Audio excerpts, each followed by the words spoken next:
Градот Скопје, кој е дел од Скопскиот регион и создава 7 милиарди и 260 милиони евра за нашата економија, за жал, сместен е во вакви мизерни услови.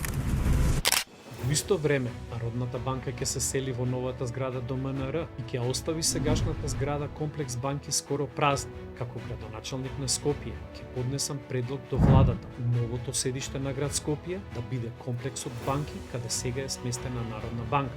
Ќе доставам барање до владата да донесе одлука за трајно користење на недвижен имот, односно зградата на сегашната Народна банка да се додели за потребите на седиштето на град Скопје. Стилот на зградата на Народна банка е градена во бруталистички архитектурен стил, што е заштитен знак на град Скопје. Најзначајните објекти во градот се градени во ист стил. Градот Скопје заслужува да добие трајно и репрезентативно седиште, каде што ќе се подобрат условите за работа на администрацијата и ќе се подобрат услугите што ги добиваме од градот.